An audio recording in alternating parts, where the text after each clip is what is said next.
Hi hello friends, എല്ലാവർക്കും നമ്മുടെ സുമി മുഫാസ് ഇൻഷോട്ടിലോട്ട് സ്വാഗതം.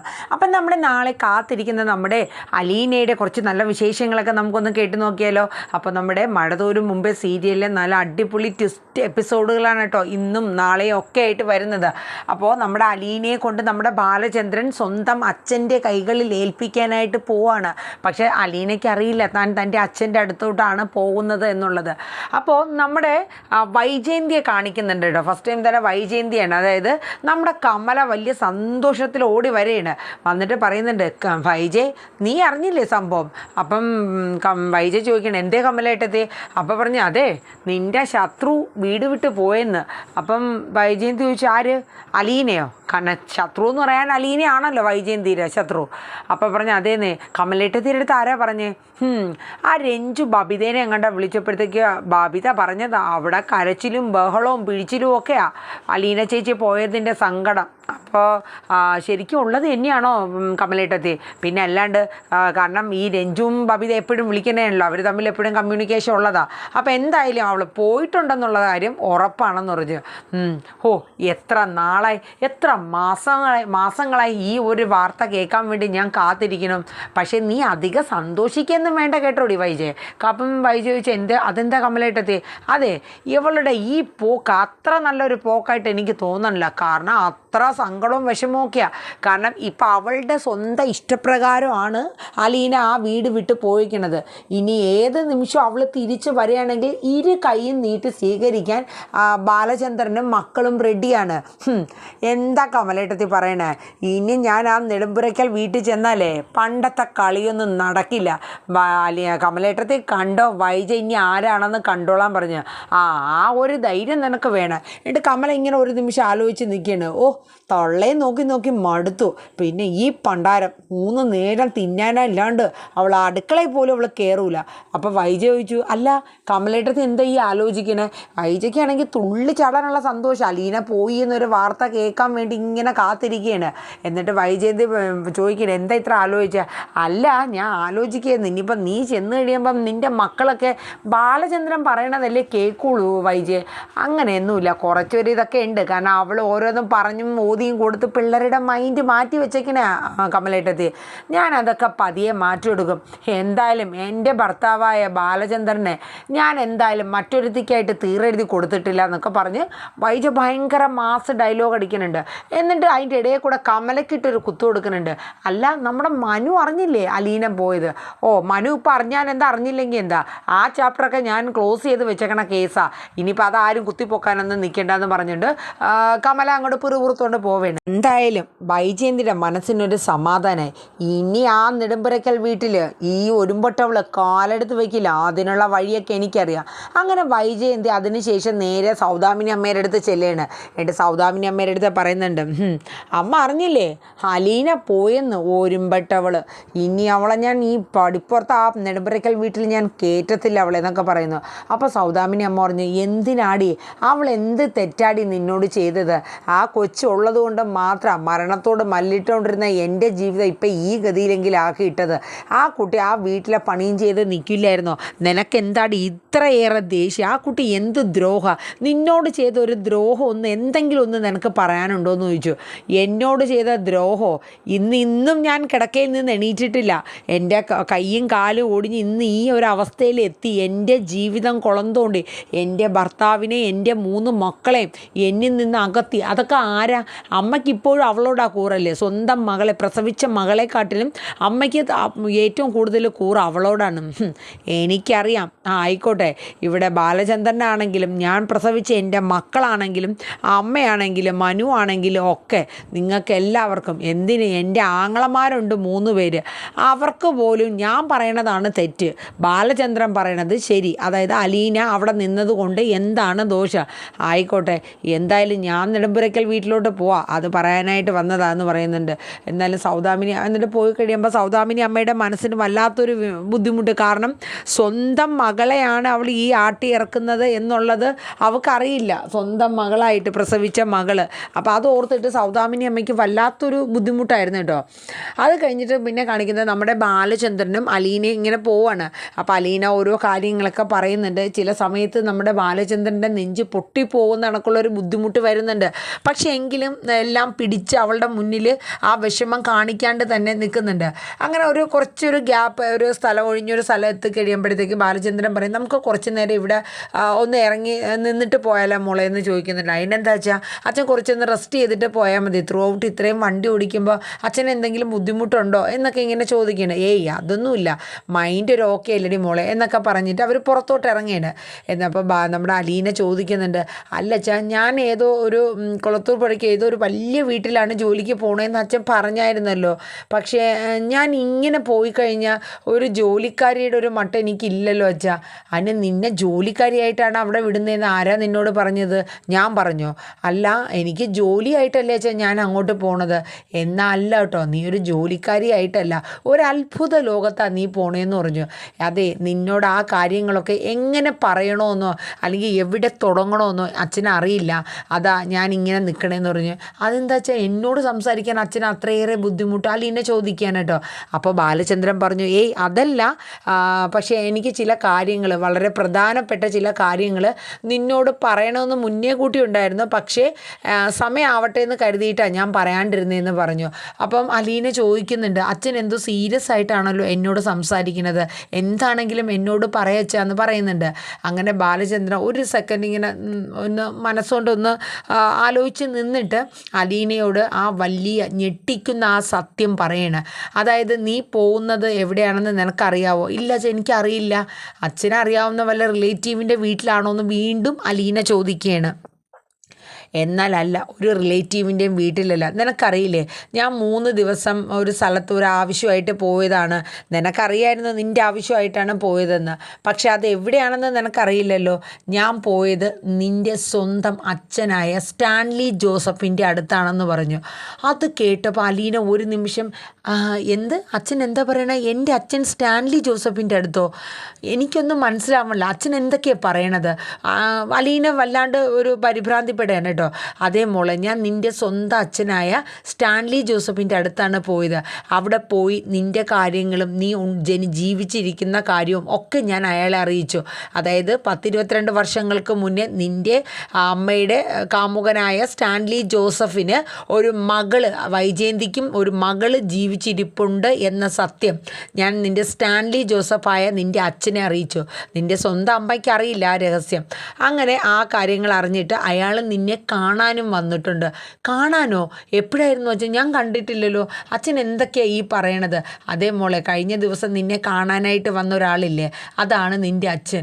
അപ്പോൾ ഞാൻ കണ്ടോ? എൻ്റെ അച്ഛനെ ഞാൻ കണ്ടോ? എന്തായാലും നീ അങ്ങോട്ടേക്കാണല്ലോ പോണത്. എന്തായാലും ഇനി നീ അനാഥയല്ല, നീ നിൻ്റെ സ്വന്തം അച്ഛൻ്റെ അടുത്ത് തന്നെ നിന്ന് ജീവിക്കും. എൻ്റെ മോൾ ഇനി അനാഥയായിട്ട് ജീവിക്കണ്ട. പക്ഷേ ഞാൻ നിന്നെ അയാളുടെ കയ്യിൽ ഏൽപ്പിക്കുന്ന സമയത്ത് ഞാൻ ഒരു കാര്യമേ ആവശ്യപ്പെട്ടുള്ളൂ, സ്വന്തം മകളായിട്ട് നിന്നെ അംഗീകരിക്കാൻ താങ്കൾക്ക് പറ്റുമെങ്കിൽ മാത്രം എൻ്റെ മോളെ സ്വീകരിച്ചാൽ മതി. ഇല്ലെങ്കിൽ എൻ്റെ സ്വന്തം മോളായിട്ട് ഞാൻ അവളെ വളർത്തുമെന്ന് സ്റ്റാൻലിയോട് ബാലചന്ദ്രൻ പറഞ്ഞു എന്ന് പറഞ്ഞു. അലീന ഇതെല്ലാം കൂടെ കേട്ടിട്ട് അലീനയ്ക്ക് എന്ത് പറയണമെന്നോ ഒരു നിമിഷം അലീന അങ്ങ് ചങ്ക് പൊട്ടും കണക്കുള്ളൊരു വേദനയോടെ അങ്ങ് ഏങ്ങി കരയാണ് കേട്ടോ. ബാലചന്ദ്രൻ എന്ത് പറഞ്ഞ് അവളെ ആശ്വസിപ്പിക്കണം എന്നുള്ളത് പോലും ബാലചന്ദ്രൻ അറിയില്ല. അങ്ങനെ ആ ഒരു വല്ലാത്തൊരു സിറ്റുവേഷൻ ആയിരുന്നു കേട്ടോ. അത് ബാലചന്ദ്രൻ ഈ കാര്യങ്ങളൊക്കെ അലീനയോട് പറയുന്നത്, അലീന അത് കേൾക്കുന്നതും ഒക്കെ ഭയങ്കര ഒരു ഇമോഷണൽ സീൻ തന്നെയായിരുന്നു കേട്ടോ. അത് കഴിഞ്ഞിട്ട് നമ്മുടെ വൈജയന്തിയാണ് കാണിക്കുന്നത്. അതായത് വൈജയന്തിയുടെ അടുത്ത് നമ്മുടെ ഗംഗാധരനും പിന്നെ ശിവശങ്കരനും ഒക്കെ അറിഞ്ഞു നമ്മുടെ അലീന നെടുമ്പുരയ്ക്കൽ വീട്ടിൽ നിന്ന് ഇന്ന് പോയി എന്നുള്ള കാര്യമൊക്കെ. കാരണം കമല പറഞ്ഞറിഞ്ഞൊക്കെ ആയിരിക്കും. അല്ലെങ്കിൽ ഒരു പക്ഷേ മനു പറഞ്ഞതായിരിക്കും ഇന്ന് പോയി എന്നുള്ള കാര്യം. അങ്ങനെ അവർ രണ്ടുപേരും വൈജയന്തിയുടെ അടുത്തോട്ട് വരികയാണ്. അപ്പം വൈജയന്തി എനിക്ക് മനസ്സിലായി എന്താണ് എൻ്റെ ആങ്ങളമാർ ഇങ്ങോട്ട് വന്നത് എന്നുള്ളത്. അലീന പോയി എന്നുള്ള കാര്യം അറിയുക, ഇനിയിപ്പോൾ ഞാൻ നെടുമ്പുരയ്ക്കൽ പോകുന്നുണ്ടോ എന്നുള്ളത് അറിയാനായിരിക്കുക. അപ്പോൾ ഗംഗാധരൻ പറഞ്ഞു, അതെ, ഞങ്ങൾക്ക് ഒരേ ഒരു പെങ്ങളേ ഉള്ളൂ. ഈ പെങ്ങളുടെ ആവശ്യത്തിന് വേണ്ടിയിട്ട് ഞാൻ എൻ്റെ കുടുംബം കളഞ്ഞിട്ടാണ് ഞാനിപ്പോൾ ഇവിടെ വന്ന് നിൽക്കുന്നത്. അതുപോലെ ശിവനും അവർ രണ്ടുപേര്, ബാക്കി രണ്ട് നിൻ്റെ ആങ്ങളമാരും ഇതുപോലെ നിൻ്റെ ആവശ്യങ്ങൾക്ക് വേണ്ടി അവരെ ജോലി ഉപേക്ഷിച്ച് ഇവിടെ വന്നിട്ടുള്ളത് തന്നെയാണ്. അതുകൊണ്ട് നീ ആങ്ങളമാരെ ഒരു തരം ആക്കണ സംസാരം നീ സംസാരിക്കേണ്ട വൈജ എന്ന് ഗംഗാധരൻ പറഞ്ഞു. അപ്പോഴേക്കും വൈജ പറഞ്ഞു, അല്ല, ഒരു കാര്യം ഞാൻ ചോദിച്ചോട്ടെ, ഞാൻ എന്താണ് തെറ്റ് ചെയ്തത്? എവിടെന്നോ ഒരു വേലക്കാരിയായിട്ട് ഒരുത്തി വന്നു, ഒരു തൊലി വെളുപ്പുള്ള ഒരുത്തി വന്നു കഴിഞ്ഞപ്പോൾ അവളെ എൻ്റെ സ്ഥാനത്ത് വീട്ടുകാരിയാക്കി എടുത്തു. അവളെ ആ വീട്ടിൽ നിർത്താൻ പറ്റില്ല എന്നൊരു വാദമല്ലേ ഞാൻ വാദിച്ചോളൂ. അതിലെന്താണ് ഈ തെറ്റ്?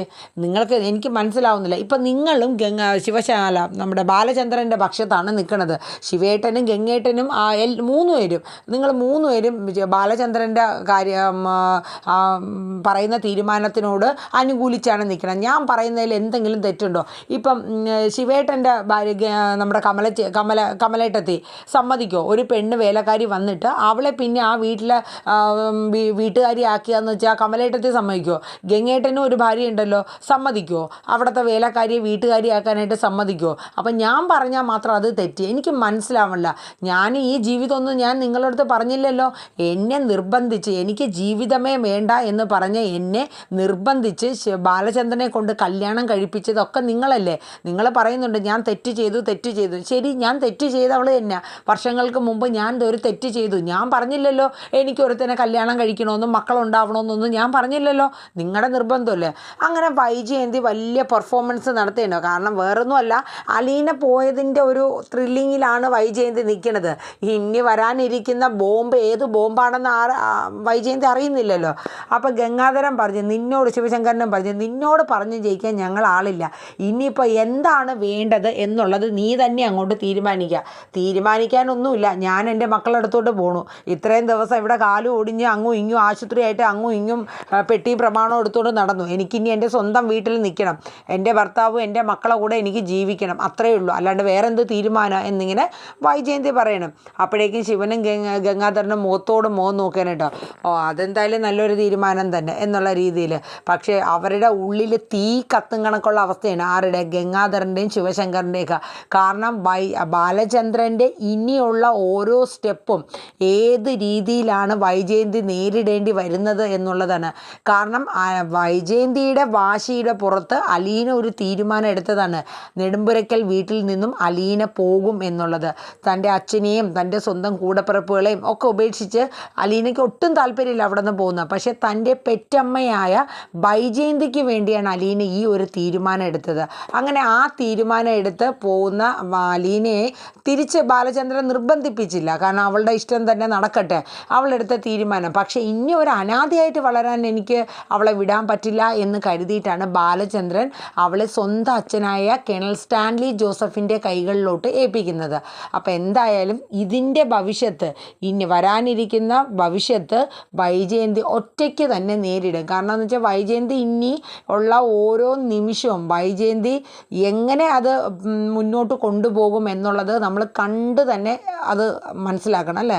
കാരണം നല്ല എപ്പിസോഡുകളായിരിക്കും ഇനി വരുന്ന ഓരോ എപ്പിസോഡുകളും. ഈ വാർത്തകളൊക്കെ അറിഞ്ഞിട്ട് നമ്മുടെ വൈജയന്തിക്ക് ഇരിക്കപ്പുറത്തിയില്ല. വൈജയന്തി ബബിതയെ ഫോൺ ചെയ്യാണ്. അങ്ങനെ ഇത് ഉറപ്പാണോ എന്നുള്ളത് അറിയണമല്ലോ. അപ്പം ബബിത നോക്കുമ്പം വൈജയന്തിയുടെ കോള്. ഈ അമ്മ എന്തിനാ വിളിക്കണം? അല്ലെങ്കിൽ തന്നെ തലയ്ക്ക് ഭ്രാന്ത് പിടിച്ചിരിക്കുക. അപ്പോൾ വൈജയന്തി എവളെന്താ കോൾ എടുക്കാത്ത? അങ്ങനെ രണ്ടാമത്തെ കോള് ബബിത ലാസ്റ്റ് എടുക്കുകയാണ്. എന്താ അമ്മയെന്ന് ചോദിക്കുന്നത്. നിനക്കെന്താടി ഇത്ര ദേഷ്യം ഞാൻ വിളിച്ചിട്ട്? എന്താ ഇപ്പം എൻ്റെ ഫോൺ കോള് പറഞ്ഞതുപോലും നിനക്കൊന്നും ഇഷ്ടമല്ലേ? അവൾ പോയെന്ന് പറയണ കേട്ടുമല്ലോ. പോയി. എന്തേ? അപ്പം പറയും, അതൊന്നും അറിയാൻ വേണ്ടി. അപ്പം പോയി അല്ലേ, ഉറപ്പാക്കാൻ വേണ്ടി വിളിച്ചതാന്ന് പറഞ്ഞു. അല്ല, ഞാൻ ഒരു കാര്യം ചോദിച്ചോട്ടെ, എന്ത് തെറ്റാ അലീന ചേച്ചി അമ്മയോട് ചെയ്തത്?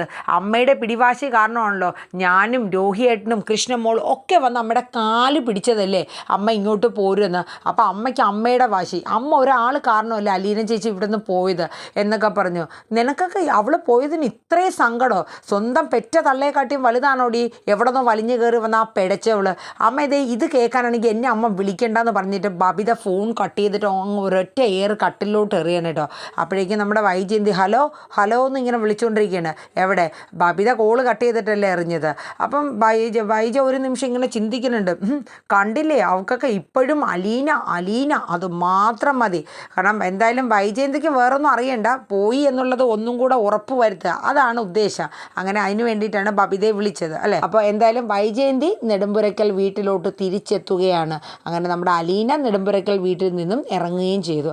എന്തായാലും സ്വന്തം അച്ഛൻ്റെ അരികിലാണ് താൻ പോകുന്നത് എന്ന ഞെട്ടിക്കുന്ന സത്യം അറിഞ്ഞുകൊണ്ട് അലീന ബാലചന്ദ്രൻ്റെ ഒപ്പം കുളത്തൂർ പുഴയ്ക്ക് യാത്ര പോയിക്കൊണ്ടിരിക്കുകയാണ്. മിക്കവാറും നാളെ സ്വന്തം അച്ഛനെ പരസ്പരം മീറ്റ് ചെയ്യുക. നേരത്തെ കണ്ടു എങ്കിലും അച്ഛനാണ് എന്നറിഞ്ഞുകൊണ്ടുള്ള ഒരു മീറ്റിംഗ് നാളെയാണ്. അപ്പം അലീന ബാലചന്ദ്രനോട് ഒരു കാര്യം ചോദിക്കുന്നുണ്ട്, അതായത് അച്ഛൻ്റെ മകളാണ് ഞാനെന്ന് അച്ഛനറിയാവോ എന്നുള്ളത് ചോദിക്കുന്നുണ്ട്. അപ്പം പറഞ്ഞു നിന്നെ കാണാനായിട്ട് അതുകൊണ്ട് വരികയും ചെയ്തു, അപ്പോൾ ഞാൻ പറയുകയും ചെയ്തു എന്നുള്ള കാര്യമൊക്കെ, നീ മകളാണെന്നുള്ളത് സ്റ്റാൻലി ജോസഫിന് അറിയാം എന്നുള്ളതൊക്കെ ബാലചന്ദ്രൻ പറയുന്നുണ്ട്. പക്ഷേ ബാലചന്ദ്രൻ എന്തോ പിന്നെ ഇതും കൂടെ പറഞ്ഞു കഴിഞ്ഞപ്പോൾ പിന്നെ വല്ലാത്തൊരു ബുദ്ധിമുട്ടായിരുന്നു ഓരോ നിമിഷങ്ങളും. കാരണം ഇനി എത്ര നേരം കൂടെ എൻ്റെ കൂടെ ഇവിടെ ഉണ്ടാകും എന്നുള്ള ഒരു സങ്കടമായിരുന്നു.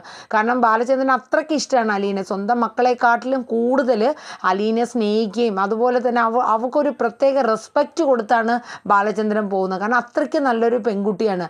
മറ്റുള്ളവരുടെ അടുത്ത് സംസാരിക്കാനായിക്കോട്ടെ, പെരുമാറാനായിക്കോട്ടെ, ഒരു കുടുംബം ഏത് രീതിയിൽ മുന്നോട്ട് കൊണ്ടുപോകണം ഒക്കെ അറിയാവുന്ന ഒരു നല്ലൊരു കുട്ടി തന്നെയാണ് അലീന. അപ്പോൾ അത് ആരുടെ സ്വഭാവം എന്നുള്ളത് ബാലചന്ദ്രൻ അറിയില്ല. എന്തായാലും വൈജയന്തിയുടെ സ്വഭാവമല്ല കിട്ടിയിരിക്കുന്നത്. കാരണം വെട്ടൊന്ന് മുറി രണ്ടാണ് വൈജയന്തിയുടെ, സ്വന്തം അമ്മയായ വൈജയുടെ സ്വഭാവം. അപ്പോൾ അതൊക്കെയാണ് ഇനി നാളത്തെ വിശേഷങ്ങൾ. അപ്പോൾ എന്തായാലും നമുക്ക് കാത്തിരിക്കാം അല്ലേ, ഇനിയിപ്പോൾ നമ്മുടെ മടതൂരും മുമ്പിൽ വരുന്ന ട്വിസ്റ്റ് എന്താണെന്ന്. അപ്പം പുതിയ വിശേഷങ്ങൾക്കായിട്ട് നമുക്ക് കാത്തിരിക്കാം. അപ്പോൾ എല്ലാവരും നമ്മുടെ വീഡിയോസൊക്കെ ഒന്ന് കേൾക്കുക, ലൈക്ക് ചെയ്യുക, ഹൈപ്പ് ചെയ്യുക. നിങ്ങളുടെ അഭിപ്രായങ്ങളൊന്ന് കമൻറ്റ് ബോക്സിൽ രേഖപ്പെടുത്തണം കേട്ടോ. കാരണം ടൈമിങ്ങിലോ അല്ലെങ്കിൽ പറയുന്നതിലോ തെറ്റുകുറ്റങ്ങളൊക്കെ ഇടയ്ക്ക് പറ്റാറുണ്ട്. ചിലപ്പോൾ പേരുകളൊക്കെ അങ്ങോട്ടും ഇങ്ങോട്ടും മാറിപ്പോവും. ചില എപ്പിസോഡ് പറയുമ്പോഴത്തേക്ക് എനിക്ക് ഭയങ്കര ത്രില്ലാട്ടോ. അപ്പോൾ ഞാൻ ആ ഒരു രീതിയിൽ പറഞ്ഞു വരുമ്പോൾ പേരൊക്കെ ഒന്ന് മാറിപ്പോകട്ടോ. അങ്ങനെ എന്തെങ്കിലും ഉണ്ടെങ്കിലും ഒന്ന് കമൻറ്റ് ചെയ്യണം കേട്ടോ. പറ്റിപ്പോയതിന് സോറി പറഞ്ഞുകൊള്ളുന്നു.